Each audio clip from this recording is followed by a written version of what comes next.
In study after study, money is often cited as one of the top conflict points in a marriage. Finances can be an emotional topic for couples, especially when money is tight. So it pays to get in the habit of discussing it on a regular basis, even if you keep separate finances. At stcumoney.org, find 6 tips for making the conversation easier.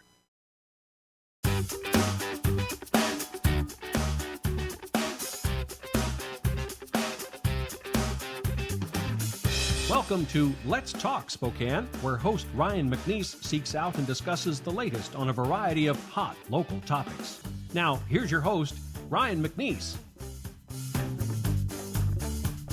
Welcome to Let's Talk Spokane. I'm Ryan McNeese, and we're here in the studio with Matt Santangelo of Hoopfest. Thank you for being here. Yeah, thank you for having me. Well, I'm excited to have you here. You got an extremely busy schedule, and we're leading up to the event. What's the actual date of the event this year? June 24th and 25th. Okay. 10 short days away. 10 short days away. Registration is already over and done. Yep. Teams are assembled. Teams are assembled. We are still looking for volunteers. Anyone out there listening, certainly that court monitor piece, which we'll talk a lot about, is a critical piece for us. But teams are done. We're still doing player changes, things like that, but we're almost ready to roll. I get a kick out of it in the early spring, how you start hearing from moms and dads and talking about the Hoopfest cutoff, and do we have our team, do we have our shirts? It's such a big deal for our area, and I want to throw out a couple statistics that I wrote down because they were mind-boggling to me. But roughly 3,000 volunteers, 14,000 games through the weekend, largest 3-on-3 tournament of its kind in the world, 25,000 players potentially this year. Yep.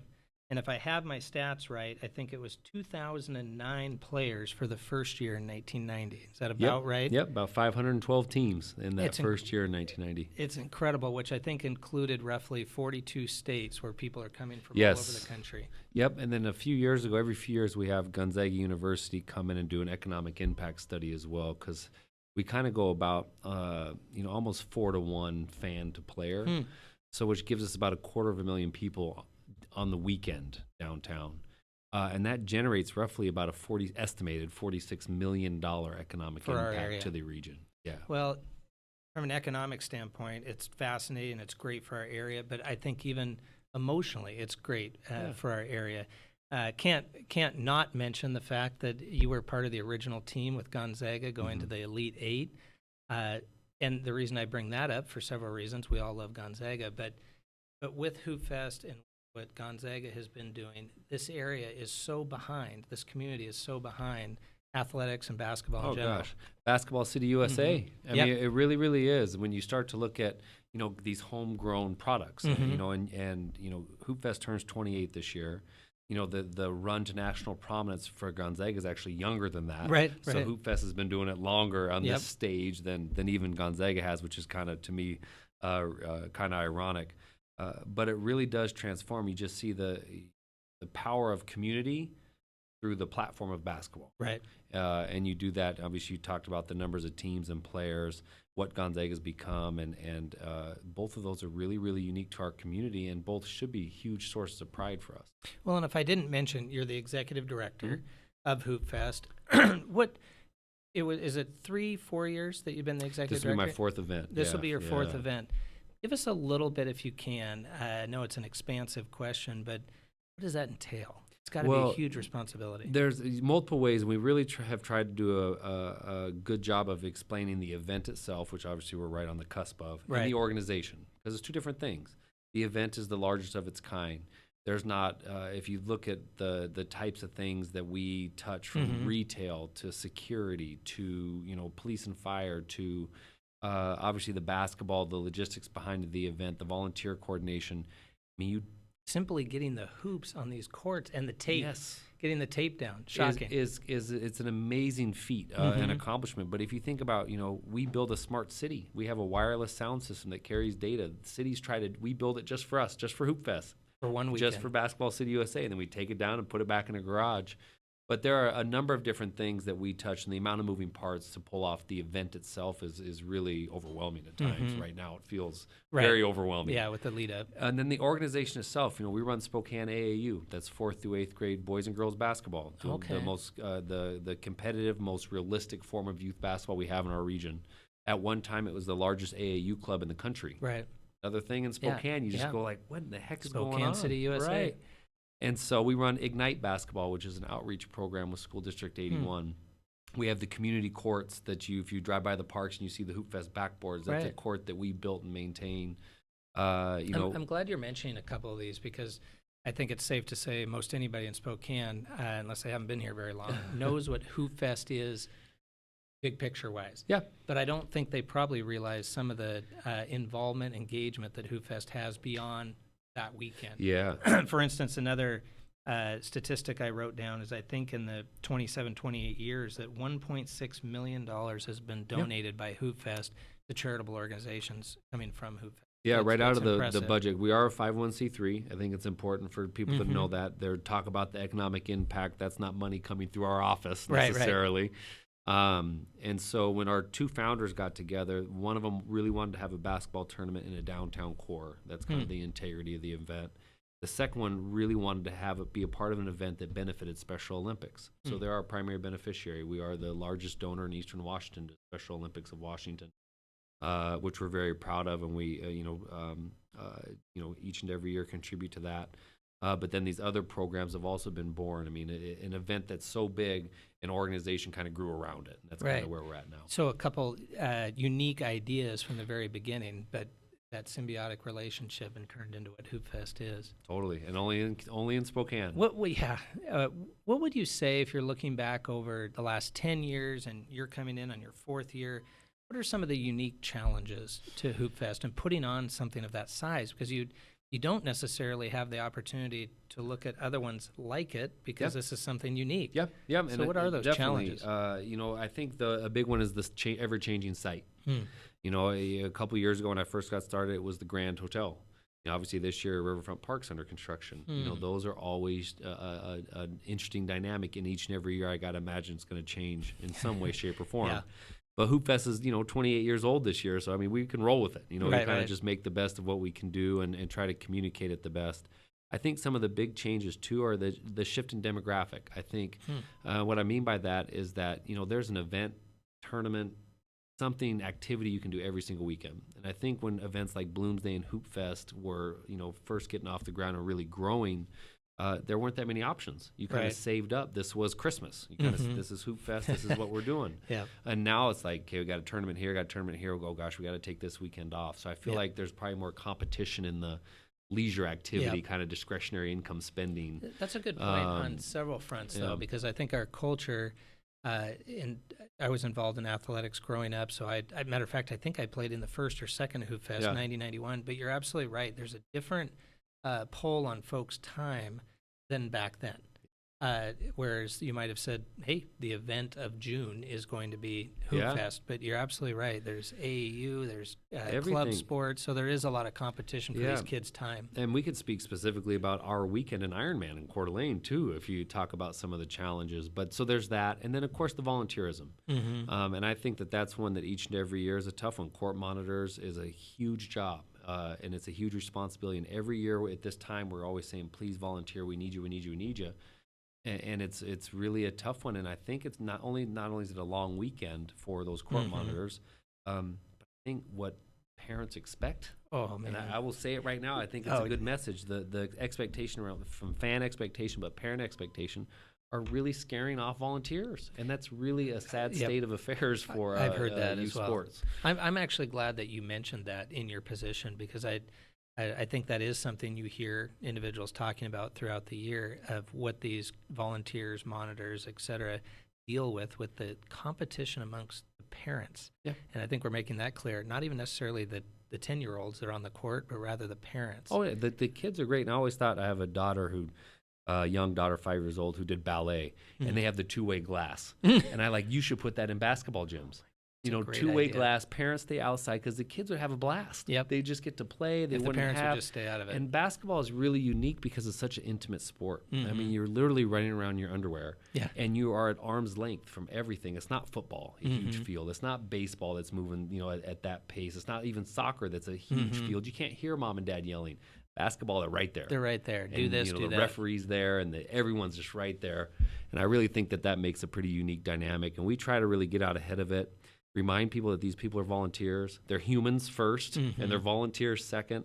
And it's a community event. There's no scholarships awarded at Hoopfest. There's no, professional contracts awarded at Hoopfest. It is basketball for the pure sake of basketball. You would wonder, though. It's so interesting that you say that, because you would think folks think they're trying out. Yeah, This and is the tryout. believe me, I'm competitive, so Yeah. I get the nature of what that means. But there is a fine line, certainly there, and unfortunately, it's impacting the quality of our event because the volunteers are being treated in a way that they don't appreciate. How do you reach out and engage with the volunteers? I mean, we were talking to nearly 3,000 volunteers. How do you acquire that many? Yeah, it's a lot of recruitment. It's a lot of what we call our operating committee. So how we're structured, we have a board of directors, 10 members. We have 7 people in the office, and then we have an operating committee of about 23 people. Okay. And they're kind of the department heads, Right. right? And they kind of own that autonomy for their area. Their because task. One person can't pull this off. I mean, this No. thing is huge. And so they have a lot of relationships, and they're, brothers and sisters and moms and dads and kids, and they bring them Right. in. It becomes a family affair on the volunteer front. Certainly our small token of appreciation, the swag, and that's a big deal. The Nike swag is a really big deal. For us is a small way to say thank you. And then a lot of education, trying to get out and keep in contact with them and let them know that, they may be donating their weekend, but Hoopfest is doing good things with it throughout the year. These Right. other programs that I spoke about, so that they know we're being good stewards with their time and their talent that they're given to our organization. It's such an impressive organization. Where do you find yourself during the actual weekend? Obviously, you got more than enough things to do throughout the year and the lead up, but the actual weekend, what are your responsibilities? I played 2 years ago for the first time, and I don't know if I like that as an experience. And only because I really like to be present to the event. I don't want to be talking to you on the side of the road as a sponsor or partner or just a fan. Right. And then have to say, oh, yeah, I gotta can't go, really I got a talk to game. you. I got a game. I got to get going to. got a So game at 5. there's a fine line there. I have 2 kids playing in it. Okay. My wife is on the operating committee. Okay. And so we're committed. We're all in on this thing. And so I like to see their games, but I just never stop moving. Because in the midst of everything that's going on for Hoopfest, we also have, one of the things we're involved in this Las Vegas 3-on-3. That's a new event for us last year. We're going back this year in September. Well, we'll have folks from MGM here, so we'll do the touring. We'll have, it's the one chance of the year that maybe we get a chance for some of our sponsors, our Nike partners, our partners from Pepsi, some of these bigger brands that come to Spokane just for Hoopfest. Right, and allow this to happen. Yeah. Or part of help, contributing. Yeah, help it for sure.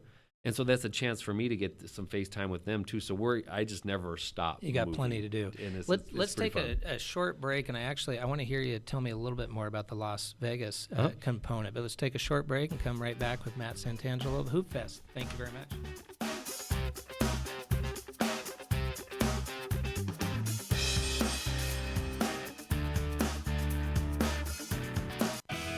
In touch, online all the time. SpokaneTalksOnline.com. Rob Curley, editor of the Spokesman Review. Spokane isn't really like anything I've ever seen. I love that we're one of the smallest cities in America with its own symphony. I love that we host the biggest 3-on-3 tournament, that we have this huge road race. I love that the highest rated hotel in all of Washington is in Spokane. I love that on any given night within one block, you can have 3 Grammy winners playing. I've never seen anything like it. Online, in print, the Spokesman Review. Subscribe to the experience. Home. That word means so much more than its 4 letters suggest. R, that letter, stands alone. When you see someone wearing a blue block R, you're talking with a Realtor. Your local neighborhood Realtor can help you find your first home, your next home, or help you sell the one you have. Next time you think home, think Realtor. The brand makes the difference. This message brought to you by the members of the Spokane Association of Realtors. Hi, this is Kurt Stockwell with Well Dressed Walrus. We are a local website design and development company here in Spokane. What we do is build beautiful, usable websites for local businesses. A website needs to be beautiful, it needs to be usable for your users, your customers, and yourself. Contact us anytime. We'd love to talk with you about your online marketing.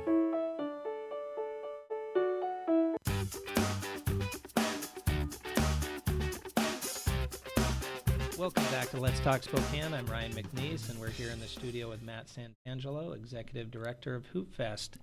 Right before we left, we were talking about all things Hoopfest, but we were talking about an association and/or plans in Las Vegas with Hoopfest. Tell me more about that. So we're going to go year number 2 this year. It's September 9th and 10th. Okay. It's going to be a little warm, but that was the weekend we had. We were hired by MGM to come in. They had built a $100 million park, plaza, and arena right between New York, and Monte Carlo on the Strip. And so they were looking at different events that they wanted to take on, and they saw an event we used to be involved with down in L.A. at Nike 3-on-3 in L.A. Right. And they said, we want to do that. And so we bring them up to the real show, which is Hoopfest, and they go, oh, my gosh, we really want to. We want something like that here. And so they hired us last year. It was actually, probably 2.5 years ago now, through all the planning process. But last year in October, we had our inaugural Las Vegas 3-on-3. You just touched on something, though, that the big show, if you will, is in Spokane, and we kind of touched on the culture seems to, our community, support athletics, Gonzaga, Hoopfest, Bloomsday type events. Yep. But what is it? What's the core about Spokane that a Hoopfest is able to exist 28 years later versus Los Angeles, Chicago, New York City? Major metropolitan areas, and yet Spokane has made this work. What's the link? God, that's a great question. I really think it's that sense of ownership. Someone once said, we're in Spokane, we got to create our own fun, which there's probably some truth to that, right? Smaller market, not as much going on. Vegas, you have a million things, certainly LA, the big markets. I think another thing is the media. We've Hoopfest and events like ours have always gotten great local support. From all media outlets and paper, print, digital, and TV. And so they've been able to come in and really support the event, highlight the event, and cover the event, which I think has helped grow it. And then I think there's a real sense of, just knowing the community.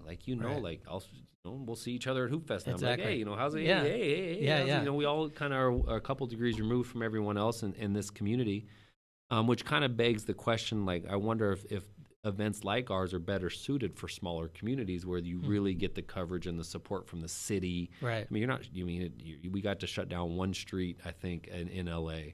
We shut down 42 in Spokane. No, it's a good point, and I actually appreciate the kind of the psychology of the irony of that, because I think we would all jump out to say, oh, you'd have the major sponsors in LA and the major sponsors in Chicago or Las Vegas, for example.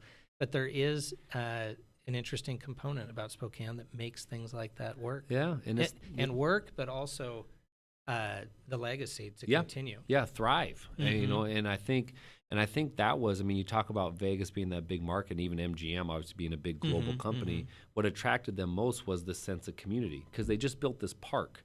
They already have all the bells and whistles, and one great analogy that they said is that we own all the doorknobs.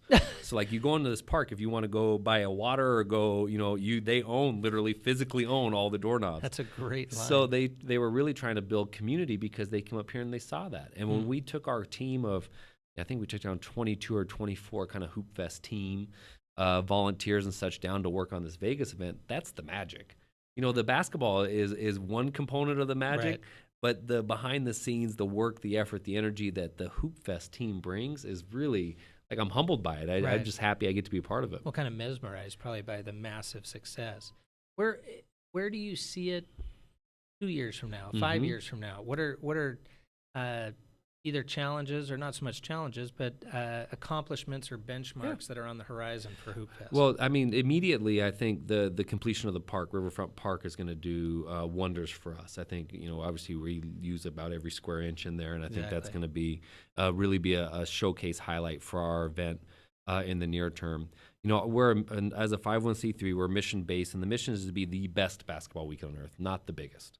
We happen to be the biggest as a byproduct. It's probably because you focused on being the best, right, and not the biggest, and then ironically you end up being the best. The byproducts of doing the right things day in and day out. And so I think with that in mind, I don't know if this year it was 6,000 teams. I don't know what the sweet spot is for Hoopfest. Obviously there's a financial component. We got to run it like a business, so we do need to generate revenue to keep the lights on. But it's kind of maybe it is 6,000, maybe it's 10,000, maybe it's 5,000. So kind of trying to find where we are the best. Right. And really where it doesn't tax the volunteers too much, where we can kind of create that balance. And then I think there's still opportunity outside of Spokane. I do think, and never to be a franchise, but to be able to help these other communities build community Right. through 3-on-3 basketball. And I appreciate the way you're mentioning that because, yeah, as you mentioned, the franchise word might not be the exact word to describe it, but can you duplicate, in a sense, that culture, that excitement, and possibly bring some real good variables to other areas? Maybe Yeah. it's more rural areas, maybe it's a larger city, who Yeah. knows? But clearly, when you're talking about nearly $40 million in economic contribution to this area, whether it be hotels, retailers, restaurants, that's significant. And no doubt, whether it's Las Vegas or a smaller venue, they'd be interested They would in this be. type of package. They would be, and I think for that reason there's some opportunity. And I'd probably be remiss. Gosh, it's so brand new, I almost forgot to mention it. But it's going to be an Olympic sport, 3-on-3 basketball. I didn't know It that. just got announced. So Oh, that did one, it? the IOC just announced a couple of days ago that they've been working on it for a number of years. That actually could be a and big so, deal when you they're know, pointing to Hoopfest. Yeah, street ball is going all the way to the Olympics, which is really cool. And we've had a partnership with USA Basketball. Matter of fact, our women's elite champion 2 years ago went on to win the national championship for USAB. And so we've had a partnership there that will continue to grow. And now you also have the Big Three, which is an offshoot of former NBA guys, headed by Ice Cube, of all people. But that launches June 24th as well in Brooklyn. So 3-on-3 basketball has never been more prevalent than it is right now. And yet, I think if somebody's looking out there for a foundation of how this got started, Hoopfest clearly is on the map. How do you see the association with clearly your significant history with Gonzaga basketball? How do you maybe see those tying in at this stage in your career? Being the executive director of Hoopfest on the Elite 8 team with Gonzaga in the late 90s. No, it's just a good story to tell around a beer. Yeah. Usually someone else buys it though, which is pretty good. Yeah, That's but the about good the thing only. is everybody's always interested in that. Right. Story. No, I think it's great.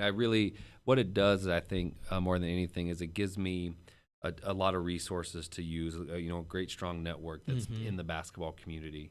It also gives me what I would consider probably pretty good credibility when it comes to like, hey, we're going to do something different basketball wise. It's probably coming from a pretty good knowledge base. Right.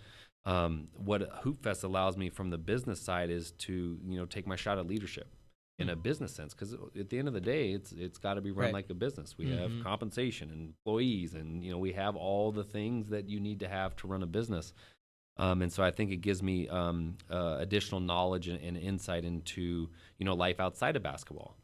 But it hopes, I get a lot of inquiries, people trying to make that transition from sports to the real world that I really find fascinating. Yeah. If you identify at a young age as an athlete and all of a sudden that game is no longer in your life, then what? Yeah. What does that look like? How do you apply those lessons to the next phase of your life?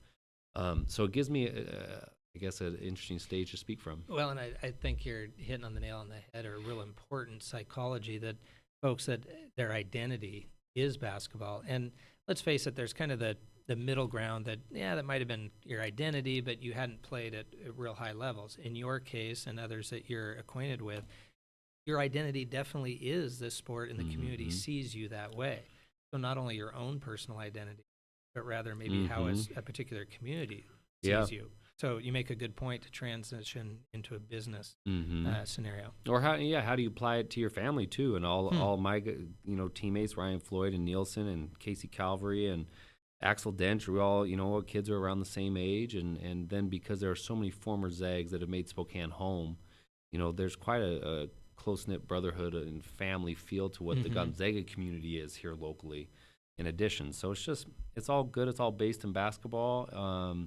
But bigger and more important than that are the values that we learned in basketball that we can apply to our life and in other ways as husband or partner or in the business world too. Well, I think it's a testament to Spokane, an interesting concept in and of itself that so many of the alumni of the successful basketball teams have made Spokane their home.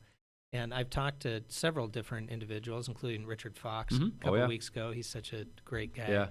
Yeah. But folks have deliberately made this their home with their family for either business and or family, or a combination of. And I think that really says something. I think it does. I'm not sure what it is because there's all different industries too. One of the great things that I find great pride in is that all of us seem to be giving back and contributing in a significant way back to the community. It's not just about look at me, Right. you know, former Gonzaga, No. whatever. It's like, no, someone maybe crack the door open a little differently, but at some point you got to come through and you got to deliver. Right. And that's what, I don't know if that is comes down to what it means to be a Zag, but there's some type of character quality there that allows these men to come through the door and Right. and then deliver on what Yep. that expectation is. But once you show up, you need to produce, and that's what you're doing. And I think that's such a direct tie-in to how you're taking your skills and your credibility to Hoopfest, and that's what's exciting to see in the last 3 years, this being your 4th year, and what you can do with this organization. It's exciting, and it's doing so many great things for Spokane. I'm glad you pointed out for our listeners that it is a 501c3, because I think that is really important for folks that are wanting to engage, activate, sponsor.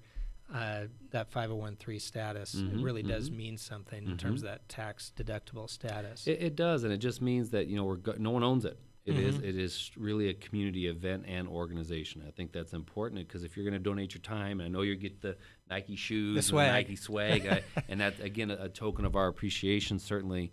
But you have to know that your time, there's a return on investment there for the Right. community, more so than just the weekend itself. On that note, we talked at the beginning about significant volunteer time, nearly 3,000 people, court monitors, et cetera. How do we kind of have a call to action where how do you get folks to understand the need for volunteers really even at this late stage? Yeah, well, we're certainly still actively recruiting. It does not happen without the volunteers. There are basketball and non-basketball. Court monitors are the big one, but there are other ways to be involved on the weekend. You can find it all out on our website, SpokaneHoopfest.net. My shameless plug there.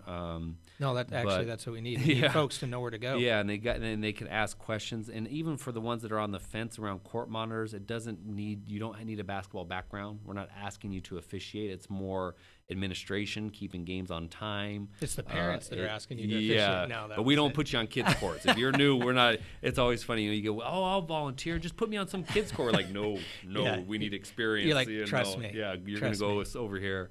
But that's the question we get often is like, gosh, I don't know basketball. Well, you don't need to in this case. It's about administration. There's training. There's tons of support. I mean, we want to make it as good an experience for not just the players, but the court monitors as well. Well, I'm excited to see Hoopfest this year. I'm excited to see where you take it, and I certainly appreciate your time. And go Hoopfest, but go Zags too. That's right. Go basketball. Thank you so much, Matt Santangelo, Executive Director at Hoopfest. Thank you so much for being here. Yeah, thank you. Really appreciate it.